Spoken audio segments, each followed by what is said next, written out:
Next हमारे पास जो MD के नम्स का जो हिस्सा है सर्कुलर रोटेशनल मोशन में, इसमें आर्टिकल है relation between linear and angular quantities.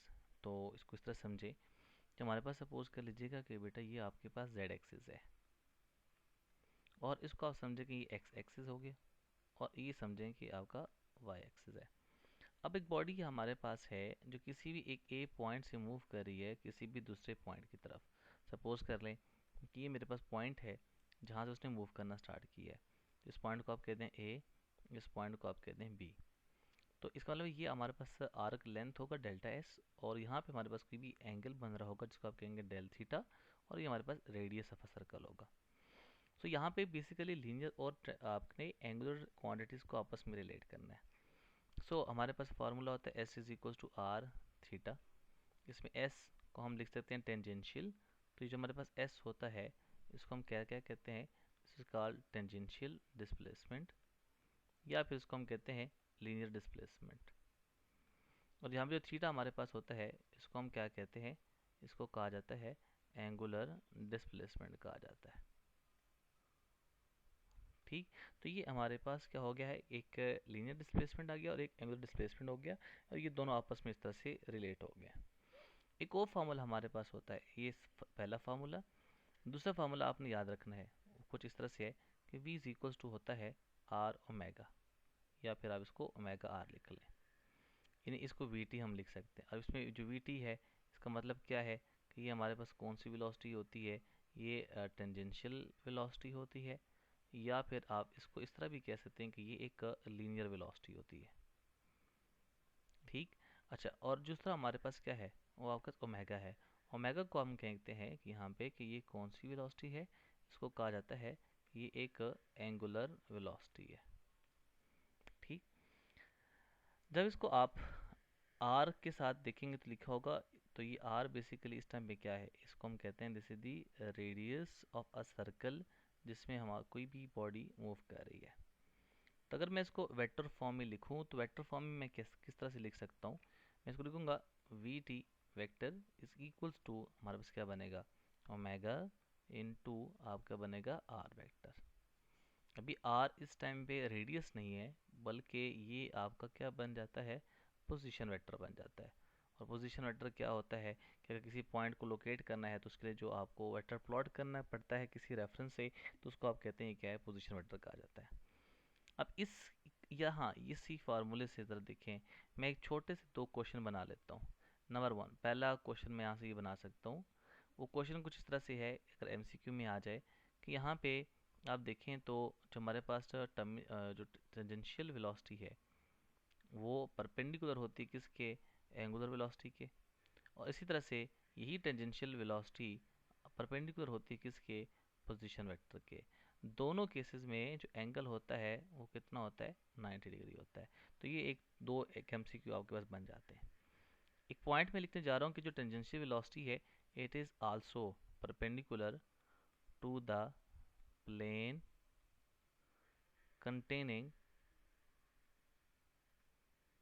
containing omega and the R. उस प्लेन की भी परपेंडिकुलर होगा जिस प्लेन में ओमेगा और आर एग्जिस्ट करेंगे। ठीक, अब जरा देखें, अगर मैं बात करूं कि अगर एक्स एक्सिस के अलॉन्ग हमारे पास ओमेगा है और आर जो आपके पास सॉरी जो टेंजेंशियल वेलोसिटी है वो किसी टेंजेंट पर सर्कल जा रही है, सपोज कर लें इस पॉइंट के ऊपर देखें तो मैं ड्रॉ करता हूँ कि ये मेरे पास एक टेंजेंशियल वेलोसिटी हो गई। ठीक है, ये टेंजेंशियल वेलोसिटी हो गई, तो इसका मतलब क्या हुआ कि जो हमारे पास ओमेगा होगा वो आपका इसके अलॉन्ग होगा और ये हमारे पास कोई भी, अगर मैं बात करता हूँ लेट से ये आपका क्या है, आर वेक्टर है, तो मेगा आर के भी परपेंडिकुलर होगा, टेंजेंशियल वेलोसिटी की परपेंडिकुलर होगा। ठीक है, तो ये इस तरह से 90 डिग्री का एंगल बन जाते हैं इनके दरमियान। जो रिलेशन आपने लिखा हुआ है यहाँ पे, ये जो V is equal to R omega लिखा हुआ है, इस रिलेशन से अगर हम मजीद थोड़ा सा रिलेशन बनाना चाहें तो हम उस तरह वो भी बना सकते हैं। जैसे मैंने कहा कि वी इज इक्वल टू हमारे पास है आर ओमेगा, हम मैग्नीट्यूड वाइज बात कर रहे हैं, तो मैग्नीट्यूड वाइज अगर हम इससे कुछ रिलेशन बनाना चाहें, जैसे कि फॉर एग्जांपल इसी रिलेशन से मैं इस तरह से भी लिख सकता हूँ कि अगर फर्स्ट कंडीशन में लगा दूँ कि ओमेगा कांस्टेंट हो जाए, ओमेगा कांस्टेंट हो जाए तो वी का आर के साथ क्या रिलेशन आ गया, डायरेक्ट रिलेशन आ गया। सो वी वन और V two will be is equals to R one divided by R two. तो ये एक छोटा सा रिलेशन मेरे पास बन गया जिससे मैं एक एमसीक्यूज को सॉल्व कर सकता हूँ। देखिए अगर मेरे पास v कांस्टेंट हो जाए, तो v अगर कांस्टेंट है तो उस केस में क्या होगा, ओमेगा का r के साथ क्या रिलेशन आ जाता है, इन्वर्स रिलेशन आ जाएगा। सो मैं एक रिलेशन बनाता हूँ, ओमेगा 1 और ओमेगा 2 इज इक्वल्स टू, ये क्या बनेगा, r1 डिवाइड बाई r2। तो ये एक और रिलेशन आ गया जिसमें ओमेगा और r का आपस में इन्वर्स रिलेशन के साथ से हम क्वेश्चन को अटेम्प्ट कर सकते हैं।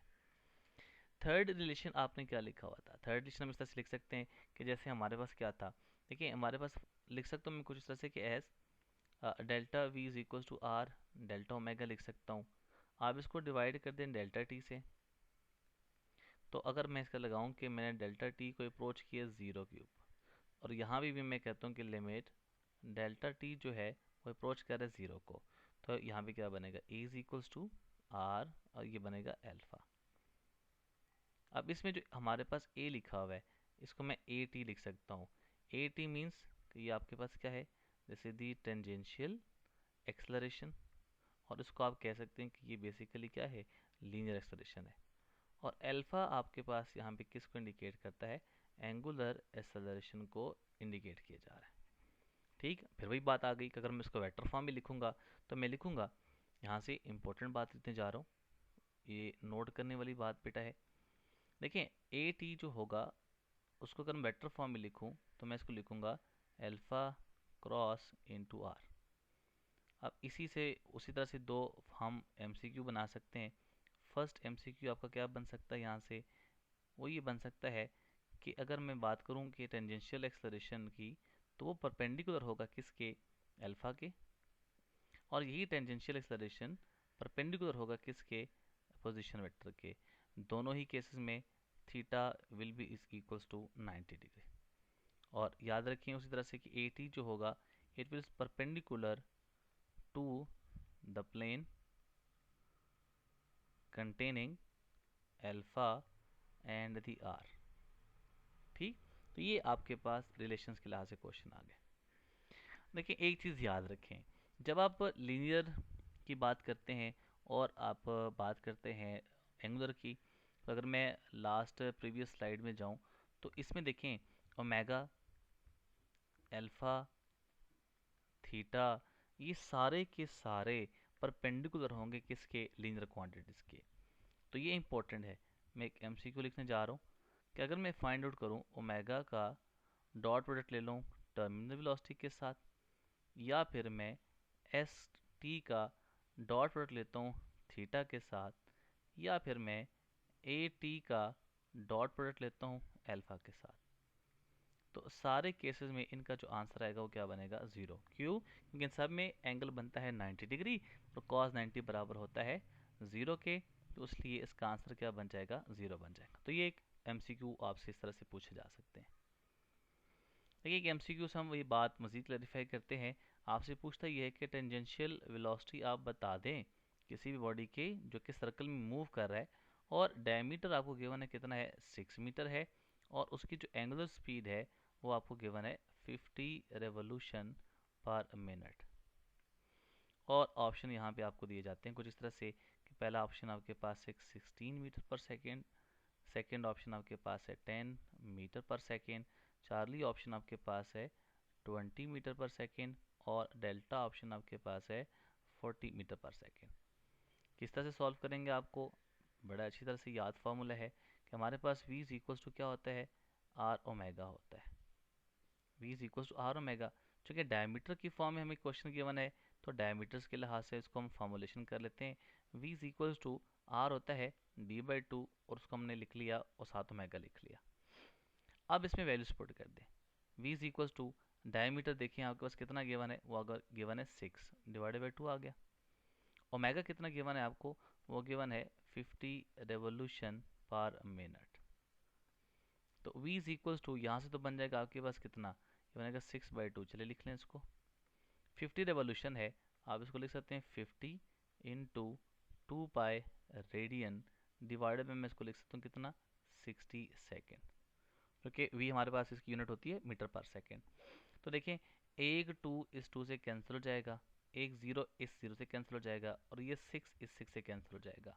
तो v मेरे पास कितना आ जाएगा, v is equals to 5 pi which is equals to, मैं इसको लिख सकता हूँ 5 इंटू 3.14, तो 5 3 15, इसका मतलब है nearest option is the 16 metre per second, so the right option is alpha which is equal to 16 metre per second.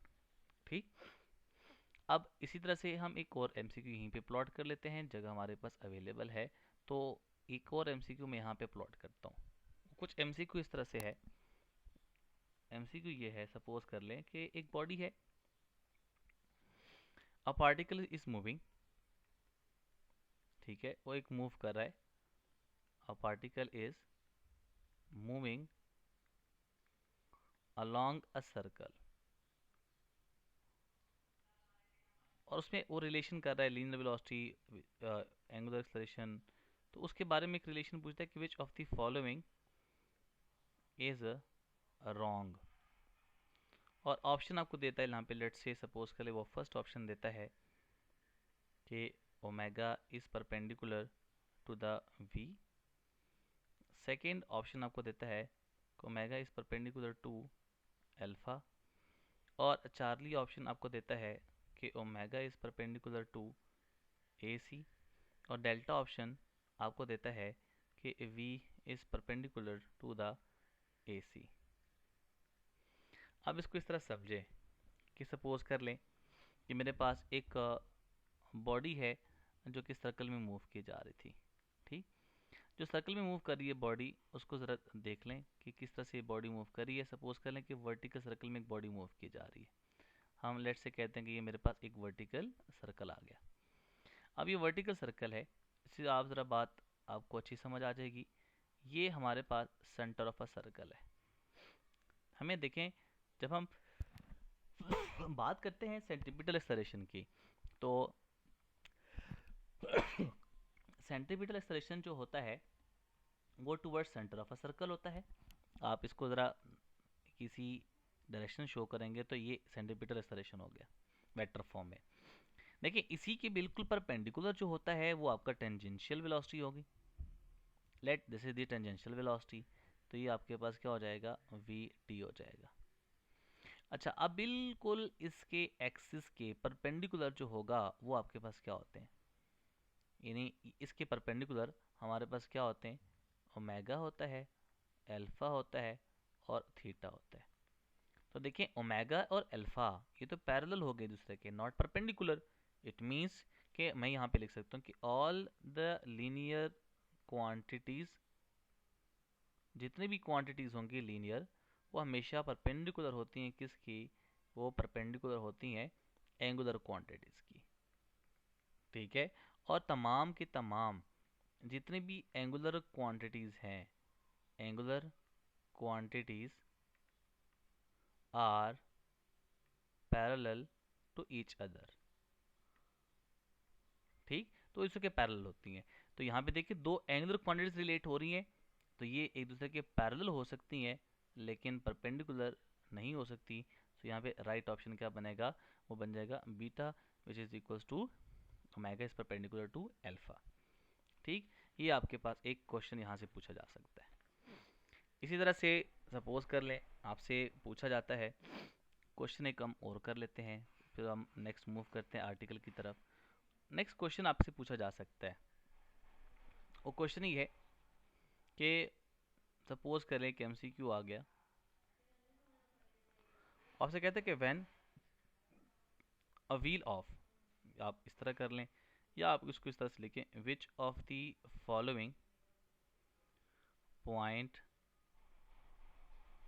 Have greater tangential velocity, ठीक है। और आपसे सपोज कर लें कि डायग्रामेटिकली पूछ रहा है कोई क्वेश्चन, तो आप इसको डायग्रामेटिकली प्लॉट कर दें कि ये मेरे पास कुछ पॉइंट्स वो इज्यूम किए जा रहे हैं। सपोज कर लें कि this is the pivot point, इसको आप कह दीजिएगा कि पिवट पॉइंट है, और वो पॉइंट्स आपको मेंशन करता है, वो कहता है कि एक पॉइंट आपके पास ये ए है, सेकेंड पॉइंट आपके पास सपोज कर लें वो बी है, और थर्ड पॉइंट आपके पास ये सी है, ठीक। तो कहते हैं किस वाले पॉइंट के ऊपर आपका जो VT होगा वो मैक्सिमम होगा। नंबर 1 फर्स्ट ऑप्शन आपसे कहता है कि which of the following is correct कर लें, या आप कहना कि VA के ऊपर, VB हो गया, VC हो गया, और डेल्टा ऑप्शन आपके पास क्या है, नन। तो बड़ा सिंपल हो गया। देखिए आप किसको सोल्यूशन फॉर्म में किस तरह से लिखेंगे। आपको पता है कि V इज इक्वल टू क्या होता है, और ओमेगा। तो अगर हमारे पास यहाँ पे ओमेगा की वैल्यू कांस्टेंट हो जाए तो फिर हम क्या लिख सकते हैं, V का ताल्लुक डायरेक्ट हो गया किसके साथ, R के साथ। इसका मतलब VC यानी RC ग्रेटर हो गया किससे, RB से, और वो ग्रेटर हो गया किससे, RA से। सो VC ग्रेटर हो जाएगा किससे, VB से, और वो ग्रेटर हो जाएगा किससे, VA से। तो इसके लिए हमारे पास जो करेक्ट ऑप्शन बनेगा वो क्या बनेगा, C, that is VC is. ठीक। लेकिन अगर इसी क्वेश्चन में वो कहता ये है कि if the axis of rotation is not fixed, अगर एक्सिस ऑफ रोटेशन फिक्स नहीं है तो फिर क्या होगा, आपको पता है कि V is equal to R omega होता है। फिर ओमेगा का R के साथ क्या रिलेशन होता है, इनवर्स रिलेशन होता है। इट मीन्स कि उस केस में फिर ओमेगा 1 और ओमेगा 2 इज इक्वल टू क्या बनेगा, R2 डिवाइड बाय R1। ठीक, इस तरह से वो आपसे वैल्यूज गिवन कर सकता है कि RA है, RB है, RC है, इस तरह से वो आपसे पूछ सकता है। एक और MCQ हम करते हैं जो पास पेपर में आ चुका है। मैं theta between linear and the angular quantities is, वो ऑप्शन आपको देता है pi, pi by 2, pi by 6 and pi by 3। तो आपको पता है कि बेटे हमने इसको सॉल्व किया था students, angular quantities are perpendicular to the linear quantities. ठीक, तो इसका मतलब इनके दरमियान एंगल कितना बन रहा होगा, angle will be word which is equals to pi by 2। So right option is equals to pi by 2 which is 90 degree. अब आ जाए हमारे पास इसका आर्टिकल का जो सेंटीपिटल फोर्स का आर्टिकल है उसके ऊपर आ जाए। देखिए सेंटीपिटल फोर्स क्या होगी वो आपने यहाँ पे देखना है।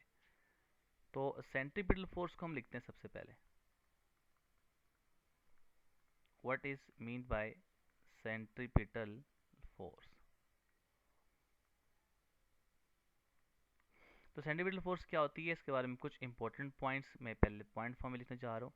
एक तो ये है कि ये एक सेंटर सीकिंग फोर्स है। ठीक है, सेंटर सीकिंग फोर्स मीन्स कि ये हमारे पास क्या है, एक रेडियल फोर्स है, toward the centre of circle होती है इसलिए हम कहते हैं। ठीक, डिफाइन कैसे करते हैं इसको, हम लिख सकते हैं it is the force required for a body to move along a circular path। किसी बॉडी को सर्कुलर पाथ में घुमाना है तो उसके लिए सेंट्रीपिटल फोर्स रिक्वायर्ड होगी। ठीक, आप इसको इस तरह भी डिफाइन कर सकते हैं, आप लिख सकते हैं it is the force to bend the straight path, the straight path of a particle into circular one। किसी बॉडी को स्ट्रेट से सर्कुलर में लेके आना है तो फिर आपको क्या चाहिए होती है, सेंट्रीपिटल फोर्स चाहिए होती है। ठीक, ये कुछ बातें आपके पास इसके लिए आ गई। अब इसके ना कुछ की पॉइंट्स हैं जो आपसे MCQ के बारे में पूछे जा सकते हैं, वो आपने याद रखने हैं। सबसे पहले पहला पॉइंट इसके बारे में हम लिख सकते हैं कि it is not a basic force. Means कि बेसिक फोर्स नहीं है। तो अगर बेसिक फोर्स नहीं तो फिर क्या होगी, मैं कहूँगा it is the repaired force. Repaired force means कि डिफरेंट कंडीशन में डिफरेंट फोर्सेस ये प्रोवाइड करती हैं। हम इस बात को ज़रा एक्सप्लेन कर लेते हैं। देखिए अगर मैं बात करता हूँ, सपोज कर लें कि फर्स्ट केस में हम डिस्कस कर लेते हैं कि अगर टेंशन है तो टेंशन भी आपको सेंट्रीपिटल फोर्स रिक्वायर्ड कर सकता है। फिर सेकंड आपका मैग्नेटिक फोर्स जो है, या आप कह सकते हैं कि मैग्नेटिक फील्ड जो है वो भी आपको प्रोवाइड कर सकता है सेंट्रीपिटल फोर्स को, जब वो चार्ज के केस में बात करेगा। फिर ग्रेविटी भी आपको सेंट्रीपिटल फोर्स प्रोवाइड कर सकती है। और इसी तरह से आप इलेक्ट्रिक फील्ड को देख लें तो इलेक्ट्रिक फील्ड भी आपको सेंट्रीपिटल फोर्स रिक्वायर्ड होती है। ठीक, यानी इलेक्ट्रिक फील्ड भी आपको क्या कर सकती है, सेंट्रीपिटल फोर्स प्रोवाइड कर सकती है। मैग्नेटिक फील्ड भी ग्रेविटी में, ग्रेविटी का प्रोवाइड करता है जब आपके पास सैटेलाइट्स के केस आते हैं।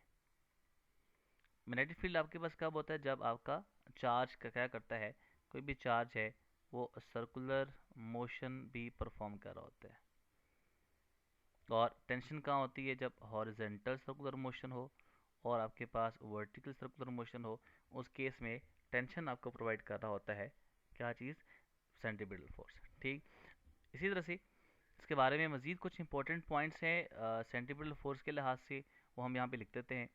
सबसे पहले अगर मैं एक बात यहाँ पे कुछ लिखना चाहूँ और इसके लिहाज से मैं कहूँ कि मेरे पास एक हॉरिजेंटल सर्कुलर मोशन है जिसमें बॉडी एक सर्कुलर मोशन परफॉर्म की जा रही है, तो मैं ये बात यहाँ पे ड्रॉ कर सकता हूँ कि ये मेरे पास एक्सिस ऑफ रोटेशन हो गया, और ये मेरे पास एक पॉइंट बी है जहाँ तक बॉडी गई है, और किसी पॉइंट से गई है तो उस पॉइंट को मैं कहता हूँ ए है। ये पॉइंट मेरे पास हो गया ए, ये पॉइंट मेरे पास है बी, और उसको आप कह दें एक्सिस ऑफ रोटेशन। ठीक, अब देखिए centripetal acceleration is towards the centre of a circle, इस तरह सेंट्रीपिटल फोर्स जो होगा वो भी towards the centre of a circle होगा। ठीक है, लेकिन जो मेरे पास आर होगा जो कि पोजीशन वेक्टर होगा, वो मैं लिखता हूँ कि वो आपका away from the centre of a circle होगा। और इसी पॉइंट के ऊपर अगर मैं इसकी टेंजेंशियल वेलोसिटी की बात करूँ या फिर टेंजेंशियल डिस्टेंस की बात करूँ, तो एस टी वी और जो वी टी होगा वो परपेंडिकुलर होगा किसके, पोजीशन वेक्टर के, सेंट्रीपिटल फोर्स के एंड सेंट्रीपिटल एक्सेलरेशन के। तो ये पॉइंट आपके पास मैं लिखने जा रहा हूँ जो एमसीक्यू में पूछे जाते हैं। सबसे पहले बात, आर आपके पास क्या होगा, इसको हम कहते हैं रेडियल वेक्टर। अच्छा, उसको फिर आर, अगर डॉट आर का मैं लूँगा तो उसका आंसर क्या बनेगा, देखिए आर और डॉट आर, इट मीन्स कि cos zero which is equal to one, तो आर स्केयर बन जाएगा। इसी तरह से नेक्स्ट पॉइंट आप यहाँ पे लिख सकते हैं कि हमारे पास सेंट्रीपिटल फोर्स और जो हमारे पास आर होता है, इन दोनों की डायरेक्शन आपस में क्या होती है, ऑपोजिट डायरेक्शन होती है, आर इन ऑपोजिट डायरेक्शन। तो अगर ये दोनों एक दूसरे के ऑपोजिट डायरेक्शन में है तो आपको पता है कि थीटा यहाँ पे कितना होगा, 180 डिग्री हो जाएगा। इसी तरह से आप थर्ड पॉइंट लिख सकते हैं कि हमारे पास सेंट्रीपिटल फोर्स जो होता है इट इज़ डायरेक्टेड, ये डायरेक्टेड होता है किसके, टूवर्ड्स अ फिक्स पॉइंट। ठीक है, फिक्स पॉइंट के अलॉन्ग डायरेक्टेड होता है ये, इसका मतलब है किस तरह में, towards the centre of a circle. इसी तरह से मैं ये लिख सकता हूँ नेक्स्ट पॉइंट कुछ इस तरह से कि हमारे पास centripetal force, centripetal acceleration R, और आपके पास tangential velocity, they changes continuously, R changes continuously due to change in the direction। ठीक है, तो वो डायरेक्शन की वजह से, चूंकि ये सारे के सारे क्या है, वेक्टर है, तो ये चेंज होते हैं। लेकिन अगर मैं बात करूँ इनकी मैग्नीट्यूड के लिहाज से, तो याद रखिए कि यही आपके पास जो वेक्टर्स हैं, that is centripetal force, centripetal acceleration, R position vector and the tangential velocity, ये सारे के सारे कांस्टेंट होते हैं किस में, मैग्नीट्यूड फॉर्म में। ठीक, अच्छा, फिर एक और पॉइंट यहाँ से एमसीक्यू के लिहाज से पूछा जा सकता है, वो ये है, मैं स्टेटमेंट फॉर्म में लिखता हूँ इसको, कि जितनी भी एंगुलर क्वांटिटीज़ हैं, एंगुलर क्वांटिटीज़, वो आपके पास मैं कह सकता इस तरह का angular quantity is perpendicular to the linear quantities, means कि हमारे पास एंगुलर वेलोसिटी होगी, रेडियल वेलोसिटी होगी एंड टेंजेंशियल वेलोसिटी होगी। Radial velocity and tangential velocity are perpendicular to the each other. ये आपने पहले भी बात पढ़ी हुई है, यहाँ पे इसको दोबारा मैं रिकॉल करवा रहा हूँ, इसको ज़रा याद रखिएगा। इसी तरह से आप नेक्स्ट पॉइंट लिख सकते हैं यहाँ पे कुछ इस तरह से कि देखिए ड्यूरिंग सर्कुलर मोशन आपके पास जो स्पीड होती है और जो काइनेटिक एनर्जी होती है वो थ्रू आउट सेम रहती है। ठीक, यानी मैग्नीट्यूड में क्या रहती है वो सेम। सेंट्रीपिटल फोर्स ना काइनेटिक एनर्जी को बढ़ा सकता है ना कम कर सकता है, ना स्पीड बढ़ा सकता है ना कम कर सकता है। इस तरह से वेलोसिटी, मोमेंटम और जो एक्सेलरेशन है नॉट रिमेन सेम। क्यों रिमेन सेम नहीं होते, इस बात को देखिए ड्यू टू, चूँकि ये वेक्टर क्वांटिटीज़ है तो इनकी जो डायरेक्शन है वो हर पॉइंट के ऊपर चेंज होती है, so their direction is changes. ठीक, तो ये सारे पॉइंट्स आपने याद रखने for MCQ point of view से जो आपसे पूछे जा सकते हैं।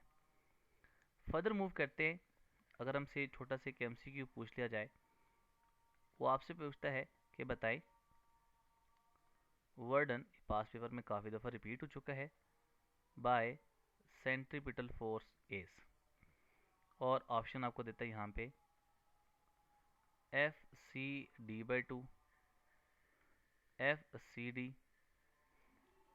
चार्ली ऑप्शन आपके पास है zero and delta option is none of this. तो राइट ऑप्शन आपके पास क्या है, ज़ीरो है। क्यों, क्योंकि एक बॉडी आपके पास सर्कुलर मोशन परफॉर्म की जा रही है, तो आपको पता है कि सेंट्रीपिटल फोर्स तो toward the centre of a circle होगा और टेंजेंशियल डिस्प्लेसमेंट क्या होगा, इसके परपेंडिकुलर होता है।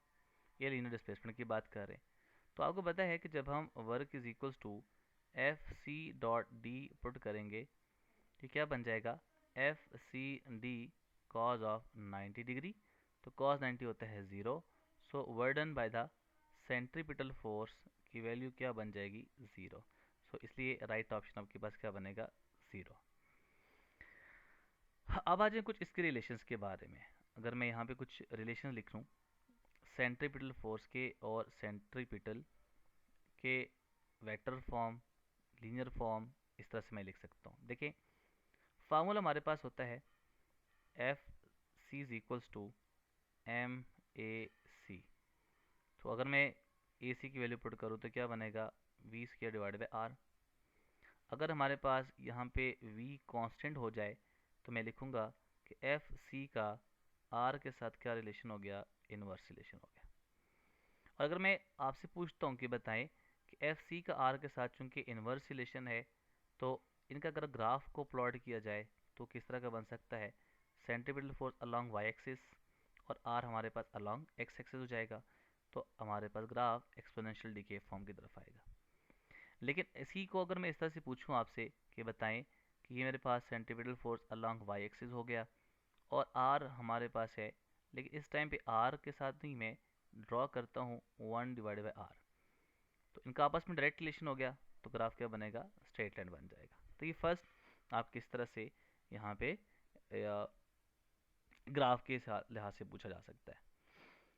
अब आज हमारे पास फार्मूला था F C is equals to M V square divided by R. यहाँ पे अगर मैं यहाँ पे v is equals to R omega put कर दूँ तो क्या बनेगा, m into R square omega square divided by R. एक पावर से कैंसिल हो जाएगी, तो F C is equals to क्या बनेगा, एम आर ओमेगा स्केयर। ठीक, अब इसमें देखें, अब यहाँ पे क्या है, वो ये है कि अगर मेरे पास ओमेगा कांस्टेंट हो जाए तो फिर सेंट्रीपिटल फोर्स का आर के साथ क्या रिलेशन है, डायरेक्ट रिलेशन है। ठीक, तो अगर इस केस में मैं आपसे पूछूं कि बताएं सेंट्रीपिटल फोर्स और आर का आपस में ग्राफ प्लॉट करें तो वो क्या बनेगा, स्ट्रेट लाइन बन जाएगा। लेकिन कब है, जब आपके पास ओमेगा क्या हो, कांस्टेंट हो। ठीक, इसी तरह से हमारे पास जो, अगर मैं इसको वेक्टर फॉर्म में लिखूं तो वो भी लिख सकता हूँ मैं ठीक है, वो कुछ इस तरह से है कि अगर मैं इसको वेक्टर फॉर्म में लिखूं, मैं यहाँ पे छोटी सी हेडिंग देता हूँ, इन वेक्टर फॉर्म।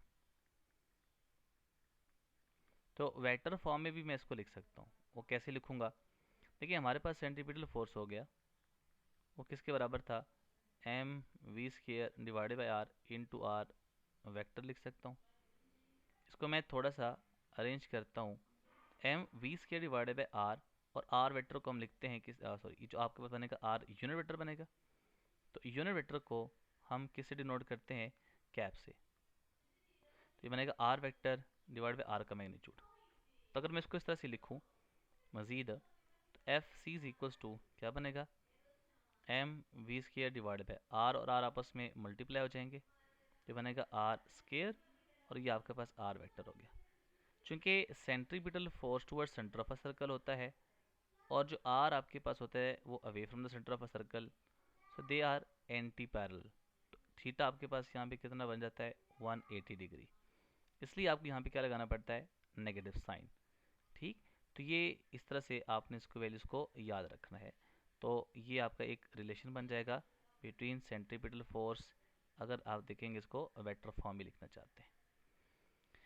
अब आ जाए हमारे पास इसी के साथ एक लिंक करने वाला आर्टिकल बिल्कुल होता है, इसी का हिस्सा है, जिसको आप कहते हैं सेंट्रीपिटल एक्सलरेशन। अब हम बात करते हैं सेंट्रीपिटल एक्सलरेशन की। तो सेंट्रीपिटल एक्सलरेशन हमारे पास क्या होता है? आप इसके लिहाज से उसी तरह से पैटर्न को फॉलो करेंगे जैसे आपने सेंट्रीपिटल फोर्स के लिए फॉलो किया था। वह क्या था? इसका मतलब है कि पहली बात कि सेंट्रीपिटल एक्सलरेशन प्रोड्यूस कैसे होता है, तो मैं इसको इस तरह से लिख सकता हूँ कि centripetal acceleration is produced due to change in velocity. ठीक है, वेलोसिटी के चेंज होने की वजह से आपका ये सेंट्रीपिटल एक्सलरेशन प्रोड्यूस होता है। इसका फार्मूला होता है a C is equal to v square divided by r. इसका मतलब है कि यहाँ पे ए सी का आर के साथ क्या रिलेशन आ गया? इनवर्स। लेकिन कब? जब वी की वैल्यू क्या हो जाए? कांस्टेंट हो जाए। तो अगर मैं आपसे पूछता हूँ कि बेटा बताइएगा कि यहाँ पे सेंट्रीपिटल एक्सलरेशन का आप ग्राफ प्लॉट कर दें, मैं दो डिफरेंट ग्राफ आपसे पूछता हूँ। फर्स्ट केस में इस तरह से है कि वी कांस्टेंट है और ए सी का आपने ग्राफ प्लॉट करना है आर के साथ, तो इन्वर्स रिलेशन है चूंकि, तो ग्राफ आपका डिक्रीजिंग की तरफ होगा। सेकेंड केस में ए सी का वन और आर के साथ ग्राफ प्लॉट करें, तो वो आपके पास क्या बनेगा? स्ट्रेट लाइन, क्योंकि इनका आपस में डायरेक्ट रिलेशन है। इसी सेंट्रीपिटल एक्सलरेशन को अगर आप एंगुलर फॉर्म में लिखते हैं तो वो भी आप लिख सकते हैं। एंगुलर फॉर्म किस तरह से लिखेंगे? देखें, एज हमारे पास था a C is equals to v square divided by r. V को पुट कर दें आर ओमेगा, तो बनेगा आर ओमेगा का whole square divided by r, तो बनेगा r square omega square divided by r, cancel हो जाएंगे आपस में, तो a C is equals to क्या बन जाएगा? R omega square. देखिए, इस केस में गौर से देखिएगा कि अगर ओमेगा मेरे पास कांस्टेंट हो जाए तो ए सी का आर के साथ क्या रिलेशन आ गया? डायरेक्ट रिलेशन आ गया। और इसी के लिहाज से अगर मैं आपसे पूछता हूँ कि बताएं ए सी का और आर का आपस में ग्राफ प्लॉट करें, तो ओमेगा कांस्टेंट है, तो फिर उनका आपस में रिलेशन क्या बनेगा? डायरेक्ट। तो ये इसके लिए होगा। ठीक, इसी फार्मूले के अंदर आप थोड़ी चेंजेस कर दें। जो आपने लिखा हुआ है S omega is equals to, A C is equals to था आर ओमेगा स्केयर, आप पुट कर दें omega is equals to 2 pi F. तो यहाँ पे क्या बनेगा? जब आप ओमेगा को 2 पाई एफ पुट कर देंगे तो उसके बाद से चेंजेस क्या आएगी? A C is equals to r into 2 pi f का होल स्केयर। इट मीन्स कि मेरे पास क्या बन जाएगा? ये बनेगा, मैं इसी से जो आपके पास रिलेशन है, ये a C is equals to 2 pi f whole square बन जाएगा, तो a C is equals to क्या बनेगा? 4 pi square r into f square. ये एक रिलेशन आ गया। इसके मुताबिक अगर मैं लिखूं कुछ इस तरह से, तो ए सी का एफ के साथ क्या आ गया? डायरेक्ट रिलेशन आ गया। इसी रिलेशन के अंदर आप पुट कर दें f is equals to 1/t, a C is equals to 4 pi square, और आर और एफ की जगह पुट किया आपने क्या? 1/t का square. So a C is equals to 4 pi square r square divided by क्या बनेगा, टी का स्केयर। तो ये in terms of the time period, in terms of time period आ गया। और जो सेकंड आपने ये रिलेशन लिखा हुआ है ये वाला, ये आपके आप आ गया इन टर्म्स ऑफ द फ्रीक्वेंसी। तो दोनों तरह से आपने इसको याद रखना है और क्वेश्चंस को इसी तरह से अटेम्प्ट करना है। गिव डिपेंड करता है कि वो किस तरह से कंडीशन क्वेश्चन के अंदर आपको पूछता है। ठीक, एक छोटा सा एमसीक्यू सॉल्व करते हैं ताकि मजीद क्लैरिफिकेशन हो जाए आपके पास। वो ये है, अगर आपसे पूछता है कि दी एक्सलरेशन, और ये पास पेपर के 2023 में ये क्वेश्चन आया हुआ है 2023 के एमडी कैट में, the acceleration that is produced या only due to change in direction, और ऑप्शन आपको यहाँ पे देता है लीनियर, सेकेंड ऑप्शन आपको देता है टेंजेंशियल, चार्ली ऑप्शन आपको देता है एंगुलर, और डेल्टा ऑप्शन आपको देता है सेंट्रीपिटल।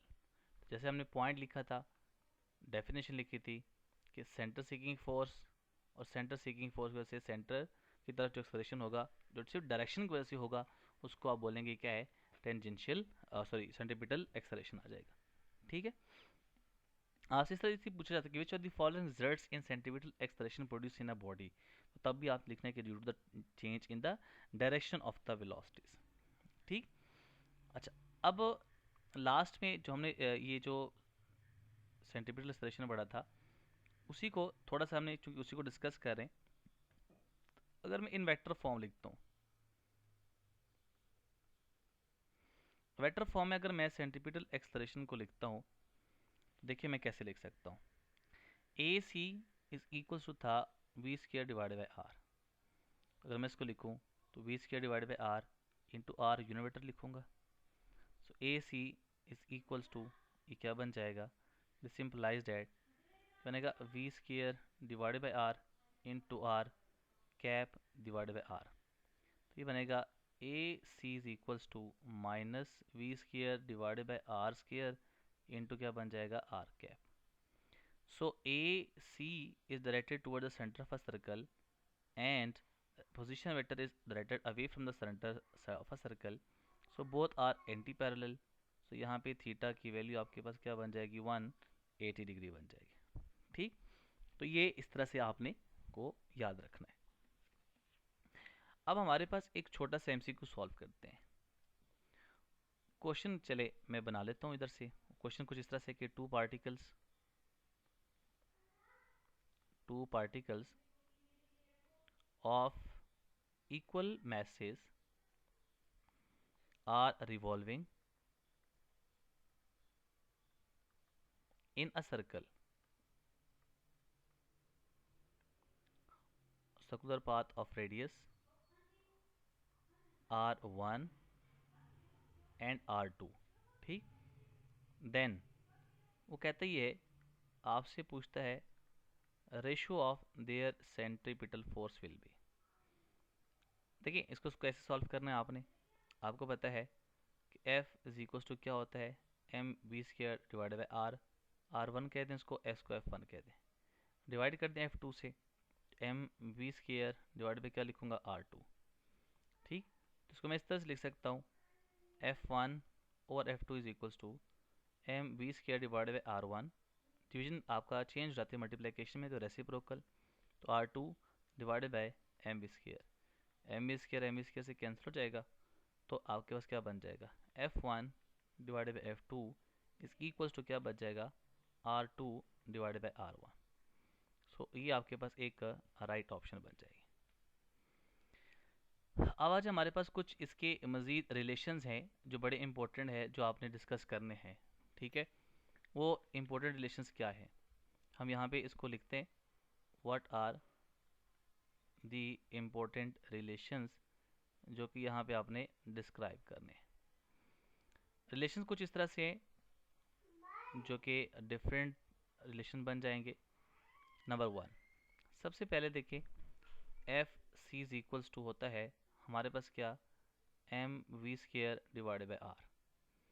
आप इसको m से मल्टीप्लाई भी कर दें और m से डिवाइड भी कर दें, तो ये क्या बनेगा, F C is equals to nominator में m square v square divided by क्या बनेगा, एम आर। तो चूंकि हमारे पास p इज इक्वल्स टू क्या होता है, एम वी, हमने ये पढ़ा हुआ है, तो F C is equals to क्या बनेगा, p square divided by M R. तो हमारे पास ये एक रिलेशन आ गया जिसमें सेंट्रीपिटल फोर्स और मोमेंटम रिलेट हो रहे हैं। इस केस के मुताबिक अगर मैं ये बात कुछ इस तरह से लिखूं तो मैं लिख सकता हूँ कि एफ सी का पी के स्केयर के साथ डायरेक्ट रिलेशन और सेंट्रीपिटल फोर्स का आर के साथ क्या हो गया, इनवर्स रिलेशन है। ठीक, तो अगर इसी के लिहाज से मैं आपसे पूछता हूँ कि इनका आपस में जो ग्राफ है वो क्या बन जाएगा, between centripetal force and the radius of a circle, और इसी तरह से आपसे पूछता हूँ कि एफ सी का पी के साथ क्या रिलेशन बनेगा। ठीक है, अगर फर्स्ट केस में मोमेंटम है लीनियर पावर के साथ, चूँकि डायरेक्ट रिलेशन है, हमने ये पढ़ा था कि जिस क्वांटिटी के ऊपर पावर होगी ग्राफ उससे दूर जाएगा। तो पी के ऊपर पावर है तो ग्राफ ने इससे क्या जाना है, दूर चले जाना है। तो ये हमने टेक्निक सीखी है पहले लास्ट चैप्टर में, तो उसके मुताबिक हम ड्रॉ कर रहे हैं। क्योंकि एफ सी का आर के साथ क्या है, इनवर्स रिलेशन है, तो इनवर्स रिलेशन होगा तो ग्राफ आपके पास ये बनेगा। ठीक, लेकिन अगर मैं आपको कहता हूँ कि बताएं हमारे पास सेंट्रीपिटल फोर्स थी और साथ में आपका पी स्क्वायर था, तो इनका आपस में ग्राफ क्या बनेगा, तो डायरेक्ट रिलेशन है, ग्राफ ये बनेगा। इसी तरह से अगर मैं इसी से सेंट्रीपिटल फोर्स और कहूँ कि 1 और आर का आपस में ग्राफ प्लॉट कर दें, तो उसका भी ग्राफ क्या बनेगा, स्ट्रेट लाइन। तो ये आपके सारे MCQs यहाँ से क्लियर हो रहे हैं। अब आ जाए हमारे पास नेक्स्ट रिलेशन के मुताबिक। देखिए हमारे पास फार्मूला है F C is equals to M V square divided by R. मैं क्या करता हूँ, नॉमिनेटर में 2 से मल्टीप्लाई भी करता हूँ और 2 से डिवाइड भी करता हूँ, तो M V square divided by R बन जाएगा। इसको थोड़ा सा अरेंज कर ले तो मैं इसको लिख सकता हूँ, ये 2 आपका यहाँ पे लिखा हुआ जो है उसको आपने थोड़ा सा अरेंज करना है जो आपने नॉमिनेटर पे लिखे हैं। देखिए मैं इसको इस तरह से लिख सकता हूँ कि 2 आप नॉमिनेटर में और 1/2 एम स्क्वायर को साथ लिख लें, डिवाइड बाय क्या बनेगा, आर। तो चूंकि काइनेटिक एनर्जी का फार्मूला क्या होता है, होता है 1/2 एम वी स्क्वायर। सो यहाँ से मैं लिख सकता हूँ कि F C is equal to 2 kinetic energy divided by क्या बनेगा, आर। तो ये हमारे पास एक और रिलेशन आ गया जिसमें सेंट्रीपिटल फोर्स और काइनेटिक एनर्जी आपस में रिलेट हो रहे हैं। इसी रिलेशन से आप इस तरह से लिख सकते हैं कि सेंट्रीपिटल फोर्स और काइनेटिक एनर्जी का आपस में डायरेक्ट रिलेशन जब आर की वैल्यू क्या हो, कांस्टेंट। इस तरह से सेंट्रीपिटल फोर्स का आर के साथ क्या रिलेशन है, इनवर्स, जब आपने काइनेटिक एनर्जी को क्या ट्रीट किया, कांस्टेंट। तो डायरेक्ट रिलेशन है सेंट्रीपिटल फोर्स का काइनेटिक एनर्जी के साथ, तो आप ग्राफ प्लॉट करें तो वो क्या बनेगा, स्ट्रेट लाइन, अगर आप वाई एक्सिस पे एफ सी और काइनेटिक एनर्जी लेते हैं। और same as the case here, आप इसका ग्राफ प्लॉट करेंगे तो ये तो अब आपको आना चाहिए कि ये ग्राफ क्या बनेगा, एक्सपोनेंशियल फॉर्म में आएगा। ठीक, थर्ड रिलेशन आप देखें, मैं यहाँ से थोड़ा सा डायरेक्ट करूँगा, F C is equals to हमारे पास होता है M R square omega square divided by R. अब इससे आप 2 रिलेशन बना सकते हैं, एक आपका बनेगा, मैं इसको पहले लिख लूँ, एम आर ओमेगा स्केयर बन जाएगा। ठीक है, अब एक तो हमारे पास ये ग्राफ बन गया, एक रिलेशन हमारे पास ये बन जाएगा। इसी रिलेशन से आप इसके मज़ीद 2 रिलेशन ड्रॉ कर सकते हैं। एक ये है, जब आप ओमेगा को 2 पाई एफ पुट करेंगे, यानी ओमेगा को 2 पाई एफ पुट कर दें, तो क्या बनेगा, F C is equals to, ये क्या बन जाएगा, 4 पाई स्केयर एफ स्केयर। लेकिन जब आप ओमेगा को 2 pi divided by T put करेंगे तो उस केस में आपके पास क्या बनेगा, F C is equals to 4 pi square, 4 pi square, मैं इसको यहाँ पे लिखता हूँ, ये क्या बनेगा, F C is equals to, मैं इस रिलेशन को इस तरह से लिख सकता हूँ, F C is equals to बनेगा 4 pi square M R divided by T square. तो ये in terms of the time period और ये इन टर्म्स ऑफ द क्या आ गया, फ्रीक्वेंसी आ जाएगा।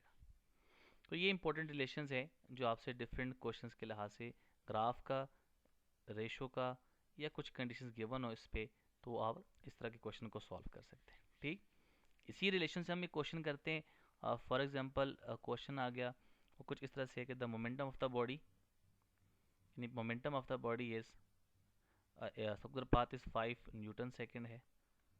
ठीक है, और कहता है कि आपको जो मैस गिवन है वो कहता है 5 kg है, और रेडियस आपको कहता है कि 1 मीटर है। आपसे पूछता ये है कि सेंट्रीपिटल फोर्स की वैल्यू कैलकुलेट कर लें। सोल्यूशन आप डायरेक्ट लिख सकते हैं। यहाँ पे आपको पता है कि F C is equals to होता है P square divided by M R. तो 5 का स्केयर डिवाइडेड बाय 5 इंटू 1 तो बनेगा 25 divided by 5 which is equals to word F C is equals to बन जाएगा 5 न्यूटन। तो ये एक छोटा सा क्वेश्चन आपके इस रिलेशन से, इस तरह से बहुत सारे क्वेश्चन आपसे पूछे जा सकते हैं। ठीक, हमारे पास इससे लिंक करने वाला आर्टिकल होता है जिसको आप कहते हैं सेंट्रीफ्यूगल फोर्स। तो सेंट्रीफ्यूगल फोर्स आपके पास क्या होती है, मैं पहले यहाँ पे कुछ पॉइंट्स जो आपसे शेयर करना चाहूँगा। पहली बात ये कि ये एक रिएक्शन फोर्स है किसका, सेंट्रीपिटल फोर्स का। सेकंड बात आप यहाँ पे लिख सकते हैं कुछ इस तरह से कि it is directed away from the centre of a circle. फिर एक्शन और रिएक्शन अगर है तो एक दूसरे को कैंसिल आउट नहीं कर सकते, नेवर कैंसल ईच अदर। ठीक, फिर मैं इसके साथ नेक्स्ट पॉइंट लिख सकता हूँ कि जो हमारे पास सेंट्रीपिटल फोर्स है, centripetal force and the centrifugal force the acts on two different bodies, तभी तो वो एक दूसरे को कैंसिल आउट नहीं कर सकते। फिर both are equals in magnitude but they are opposite directions. ठीक, बट ऑपोजिट डायरेक्शन। ठीक, अच्छा, अगर मैं इसको मैथमेटिकल फॉर्म में लिखना चाहूँ तो मैं लिख सकता हूँ कि सेंट्रीफ्यूगल फोर्स का मैग्नीट्यूड सेंट्रीपिटल फोर्स के बराबर होता है। तो क्या बनेगा, M V square divide by R. इस तरह से अगर मैं इसके एंगुलर फॉर्म लिखना चाहूँ तो क्या बनेगा, एम आर ओमेगा स्केयर। ये हमारे पास सेंट्रीफ्यूगल फोर्स के आगे। ठीक, तो अगर मैं इसको इस तरह से लिखूँ कि एम, हम लिख सकते हैं आर ओमेगा इंटू ओमेगा। तो अब इसको थोड़ा सा अरेंज करें तो मैं लिख सकता हूँ centrifugal force is equal to M as it is लिख लें, आर ओमेगा की जगह लिखें वी, और ओमेगा एज इट इज़। तो ये मेरे पास एक और छोटा सा रिलेशन बन जाएगा इसमें एम वी और ओमेगा आपस में रिलेट हो रहे हैं। लेकिन सेंट्रीपिटल फोर्स और सेंट्रीफ्यूगल फोर्स एक दूसरे के ऑपोजिट डायरेक्शन में होते हैं, तो यहाँ पे नेगेटिव साइन लगा लें। इट मीन्स कि मैं लिख सकूँ तो यहाँ कुछ इस तरह से कि सेंट्रीफ्यूगल फोर्स की जो वैल्यू होगी वो होगी M R omega square into R vector. चूँकि इन दोनों की डायरेक्शन सेम होती है तो ये एंगल इनके दरमियान क्या बनेगा, फिर 0 डिग्री बन जाएगा। So this is all about centripetal force and the linear quantities and angular quantities relations.